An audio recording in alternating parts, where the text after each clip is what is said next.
मनुष्य पाप में क्यों फंस जाता है, आइए जानते हैं। श्री कृष्ण भगवान ने बताई अर्जुन को वजह और इससे बचने का अंतिम उपाय। भगवान श्री कृष्ण गीता में कहते हैं कि अगर आप पाप से बचना चाहते हैं तो इस उपाय को कीजिए। इससे पहले अगर आप श्री कृष्ण भगवान जी के सच्चे भक्त हैं और चैनल पर पहली बार आए हैं तो चैनल को सब्सक्राइब करना ना भूलें। आइए जानते हैं। भगवान गीता में श्री कृष्ण ने अर्जुन को बताया है कि मनुष्य पाप में क्यों फंस जाता है। जब अर्जुन कुरुक्षेत्र के युद्ध के दौरान विचलित हो जाते हैं तो भगवान श्री कृष्ण ने गीता का ज्ञान देते हैं। साथ ही अर्जुन के इस सवाल का जवाब भी देते हैं कि आखिर किन परिस्थितियों के कारण मनुष्य पाप करने के लिए मजबूर हो जाता है। आइए जानते हैं इन सभी सवालों का जवाब और पाप से बचने का अंतिम उपाय। आपने अपने आसपास टीवी, अखबारों आदि में देखा होगा और सुना होगा कि किसी जगह पर कोई चोरी हो गई हो, कहीं किसी व्यक्ति ने आपसी रंजिश में किसी की हत्या कर दी हो। कलयुग में इधर उधर इतने अपराध हो रहे हैं कि हर दिन ऐसी विचलित घटनाएं होती रहती हैं। अब आम लगने लगी हैं ये सारी बातें। अखबारों में ज़्यादातर खबरें किसी न किसी अपराध से जुड़ी होती हैं। धर्म कर्म की भाषा में कहें तो पृथ्वी पर पाप बढ़ता जा रहा है। कई लोग तो छोटी छोटी इच्छाओं को पूरा करने के लिए बड़े बड़े अपराध को अंजाम दे रहे हैं। लेकिन केवल ऐसा ही नहीं, मनुष्य के ये पाप केवल कलयुग में भी हो रहे हैं। द्वापर युग में भी जब चारों तरफ पाप बढ़ने लगे थे तो अर्जुन ने श्री कृष्ण से सवाल किया था कि आखिर मनुष्य पाप कब करता है। आखिर वो कौन सी बात है जो उस पाप करने के लिए मजबूर कर देती है। तब भगवान श्री कृष्ण ने अर्जुन को मार्गदर्शन किया था। आइए जानते हैं कि वह मार्गदर्शन क्या था। श्री कृष्ण भगवान ने तब अर्जुन से क्या कहा था। मनुष्य पाप क्यों करता है, इस सवाल का जवाब देते हुए श्री कृष्ण भगवान ने अर्जुन से कहा था कि इस पृथ्वी पर हर मनुष्य अपनी भलाई के लिए कार्य करता है, लेकिन जब व्यक्ति का स्वार्थ बढ़ जाता है तो वे अपने अलावा किसी की नहीं सोचता। उसे केवल और केवल अपनी इच्छा की रहती है कि मेरी इच्छा कब पूरी हो। इस क्रम में मनुष्य यह नहीं सोचता कि उसके स्वार्थ से किसी अन्य को हानि हो सकती है या किसी अन्य को दुख उठाना पड़ सकता है, और उसे दूसरों के दुख में भी सुख ही देखता है। जो मनुष्य दूसरों के दुख के लिए जीता है वह ही मनुष्य है, और जो मनुष्य दूसरों को हमेशा दुख पहुंचाता है वह मनुष्य नहीं, वह हैवान की भांति होता है। क्योंकि जो मनुष्य दूसरों की चोरी करता है, पाप करता है, उसके धन को चुराने की कोशिश करता है, वह मनुष्य कहलाने के लायक नहीं होता। वासना और मोह से अंधा हो जाता है। मनुष्य अर्जुन को गीता का उपदेश देते हुए श्री कृष्ण कहते हैं कि वासना और मोह भी मनुष्य को पाप करने को विवश कर देता है।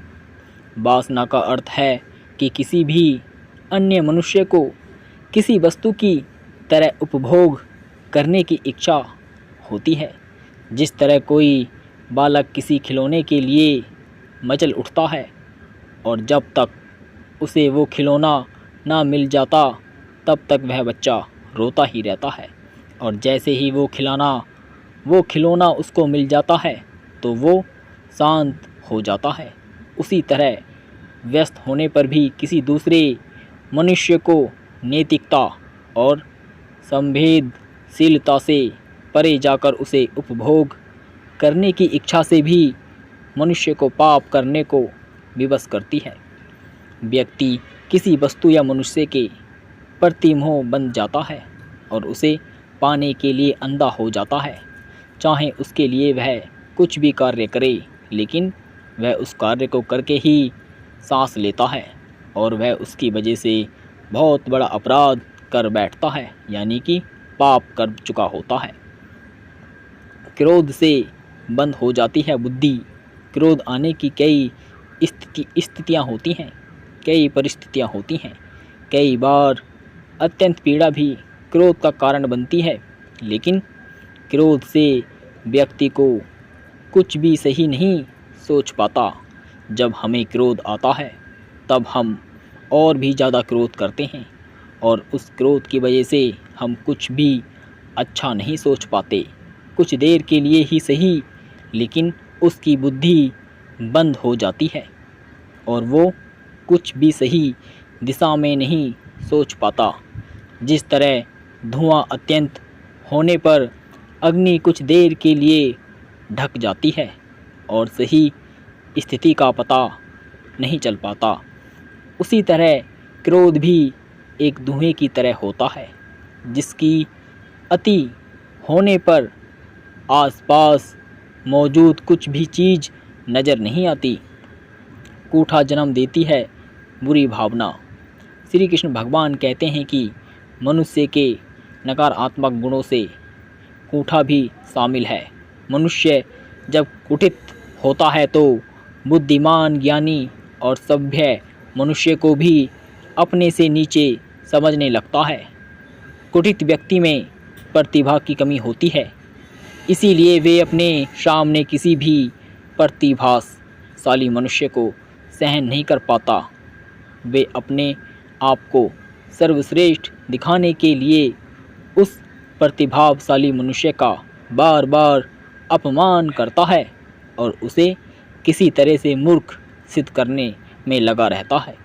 जिस प्रकार दुर्योधन ने अपने कूठा में आकर हमेशा ही तुम पांचों पांडवों को अपमानित किया है। अर्जुन ने पूछा, पाप से कैसे बचा जा सकता है? इन सभी बातों को सुनकर अर्जुन ने श्री कृष्ण भगवान से सवाल पूछा कि पाप से कैसे बचा जा सकता है। इसका जवाब देते हुए श्री कृष्ण भगवान ने कहा कि प्रत्येक मनुष्य को सबसे पहले अपनी सभी नकारात्मकताओं को मन से निकाल देना चाहिए। मनुष्य को प्रारंभ के साथ अपने अंत का ज्ञान होना भी बहुत आवश्यक है। धरती पर हर मनुष्य एक निश्चित आयु है, क्योंकि धरती पर जो भी मनुष्य है उसकी एक निश्चित आयु है, कोई भी अमर नहीं। ऐसे में सभी को यह सोचना चाहिए, जिस वस्तु को पाने के लिए हम इतना पाप कर रहे हैं उनमें से कुछ भी हमारे साथ नहीं जाएगा। व्यक्ति को आसक्ति यानी किसी भी वस्तु के लिए अत्यधिक लगाव नहीं रखना चाहिए। वह विरक्ति के भाव को भी खुद पर हावी नहीं होने देना चाहिए। सही गलत की पहचान होना और इसे विवेक को हमेशा बनाए रखने से ही पाप करने से खुद को रोका जा सकता है। यही पाप करने से बचने का अंतिम उपाय है। हेलो भक्तों, अगर आप श्री कृष्ण भगवान जी के सच्चे भक्त हैं और चैनल पर पहली बार आए हैं तो चैनल को सब्सक्राइब करना ना भूलें और कमेंट के माध्यम से अपने विचार लिखना ना भूलें। जुड़े रहें आपका अपना चैनल श्री अनंत जी के साथ। मिलते हैं नेक्स्ट वीडियो में। तब तक के लिए सभी भक्तों को जय श्री कृष्णा, जय श्री राधे राधे।